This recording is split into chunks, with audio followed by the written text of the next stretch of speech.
मैं एक बात पूरे देश के कार्यकर्ता जानते हैं, आम आदमी पार्टी का हर कार्यकर्ता और नेता जानता है, हर कार्यकर्ता और विधायक जानता है, भारतीय जनता पार्टी के खिलाफ अगर सबसे मजबूती से कोई एक व्यक्ति बोला है आम आदमी पार्टी के अंदर, उनकी नीतियों के खिलाफ अगर कोई खड़े होकर बोला है खुलकर, चाहे कश्मीर के बारे में हो, चाहे पठानकोट में आईएसआई के आने के बारे में हो, या नगर निगम में उनके भ्रष्टाचार के बारे में हो, अगर कोई एक आदमी आम आदमी पार्टी में डंके की चोट पे भारतीय जनता पार्टी के खिलाफ बोला है, मोदी जी की नीतियों के खिलाफ बोला है, तो उसका नाम कपिल मिश्रा है। आज संजय सिंह खुद मेरे बयानों को कोट कर रहे थे। डंके की चोट पे भारतीय जनता पार्टी से लड़ाई लड़ी है, कांग्रेस पार्टी से लड़ाई लड़ी है, करप्शन के खिलाफ लड़ाई लड़ी, और पिछले 2 साल में एक भी भ्रष्टाचार का मुकदमा मेरे ऊपर नहीं चल रहा है।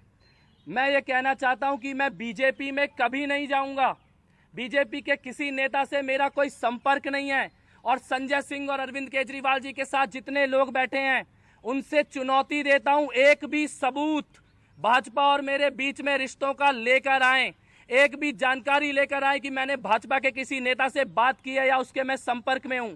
आपके मेरा ये कहना है कि आम आदमी पार्टी को अब अपना नाम बदल लेना चाहिए। अब उनका नाम होना चाहिए मुस्लिम लीग। वो वही राजनीति कर रहे हैं जो मुस्लिम लीग राजनीति करती थी, बंटवारे की राजनीति कर रहे हैं, मुस्लिम वोट बैंक की राजनीति कर रहे हैं। कल जिस प्रकार से उन्होंने ये कहा कि योगी आदित्यनाथ को सभा करने पे बैन हो जाना चाहिए, जिस प्रकार से आज वो योगी आदित्यनाथ जी के बोलने सभाओं के खिलाफ धरने पर बैठने जा रहे हैं, योगी जी के बोलने से कौन डरेगा? जो इस देशद्रोहियों के साथ खड़ा हो, जो गद्दारों के साथ खड़ा हो, जो आतंकवादियों के साथ खड़ा हो, जो दंगाइयों के साथ, क्योंकि योगी जी ने दंगाइयों को ठोक के ठीक किया है, लाठियों को मार मार के पुलिस से यूपी में दंगा होने से रोका है, आग जलाने वालों को रोका है। अब ये योगी जी पे बैन लगाना चाहते हैं। इसका मतलब ये दिल्ली में और देश में आग लगाने वालों के साथ खड़े, बंटवारा करने वाले, तोड़ने वालों के साथ खड़े। और मैं फिर कहना चाहता हूँ, ये केवल 20% मुस्लिम वोट बैंक की राजनीति कर रहे हैं, और इनको अपना नाम अब आम आदमी पार्टी नहीं रखना चाहिए। इनको आम आदमी से कोई मतलब नहीं है, इनको केवल मुस्लिम वोट बैंक से मतलब है। इनकी पार्टी का नया नाम मुस्लिम लीग होना चाहिए।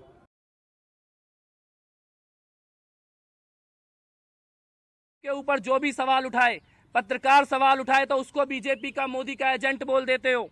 एजेंसियां सवाल उठाएं, सीबीआई और पुलिस, तो बीजेपी और मोदी का एजेंट बोल देते हो। आपके अपने घर के अंदर बैठे हुए लोग जो 15-15 साल से आपके साथ जुड़े हैं, वो सवाल उठाएं तो बीजेपी और मोदी का एजेंट बोल देते हो। अपने सारे काले कामों को एक ही पर्दे से ढकना चाहते हो कि जो भी सवाल उठाएगा वो बीजेपी का एजेंट है, जो भी सवाल उठाएगा वो मोदी का एजेंट है।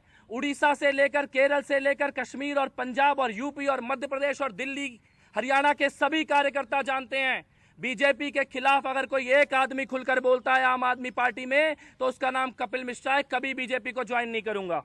तस्वीरों में देख सकते हैं जैसे ही कपिल मिश्रा विधानसभा में बैनर दिखाने की कोशिश कर रहे थे जिसमें रामलीला मैदान में विशेष सत्र बुलाने की मांग की गई थी, उसके बाद अचानक आम आदमी पार्टी के विधायक कपिल मिश्रा की ओर लपके और फिर हाथापाई करने लगे। बिल्कुल नहीं, ये कोई तरीका नहीं है। ले जाए बाहर, उठाकर बाहर ले जाए।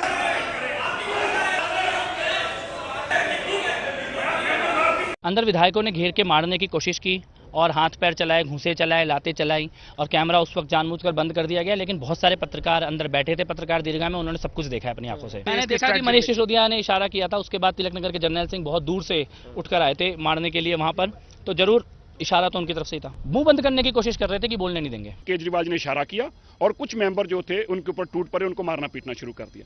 हाउस के अंदर दिल्ली के लोगों ने इलेक्टेड मेंबर भेजे हैं, एमएलए चुनकर भेजे हैं, कोई गुंडे हाउस के अंदर नहीं भेजे। ऐसी घटनाक्रम से जहां मेरा खुद का दिल दुखा है, मैं ये मानता हूं ये पवित्र मंदिर जो है डेमोक्रेसी का, यह भी शर्मसार हुआ है। अध्यक्ष महोदय को इसके ऊपर तुरंत कार्रवाई करनी चाहिए। कैमरा के अंदर भी प्रोसीडिंग्स हैं, कोई मुझे नहीं लगता वहां पे हाथापाई हुई है, मारपीट हुई है, कुछ नहीं हुआ है, सिर्फ उनको रोका गया। और क्या शीला दीक्षित नरेंद्र मोदी की चाची है?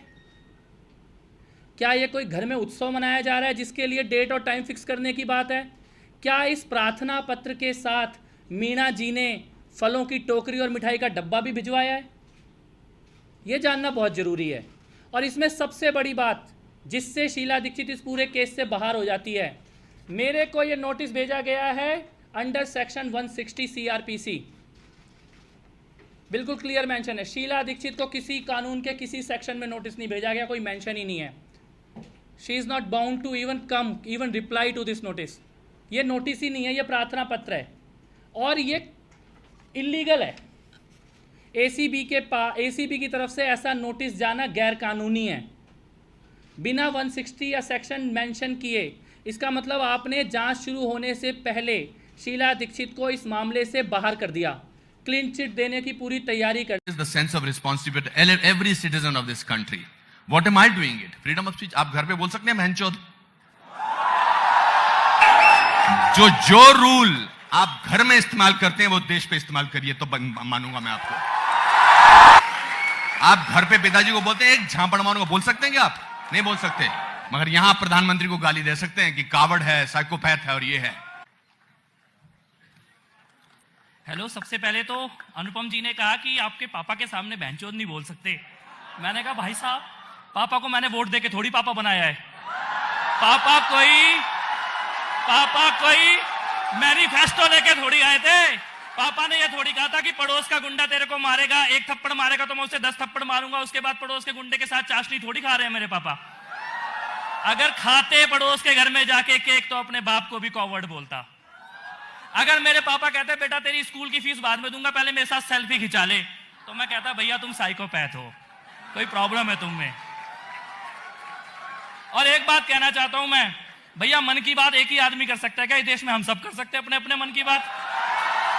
हमें छूट मिलनी चाहिए मन की बात करने की। मैं अपने ट्विटर पे क्या लिखूंगा, फेसबुक पे क्या लिखूंगा, ये नेता थोड़ी बताएंगे। संसद में बैठ के कानून बना दिया, कानून होना चाहिए, कानून होना चाहिए, कानून होना चाहिए।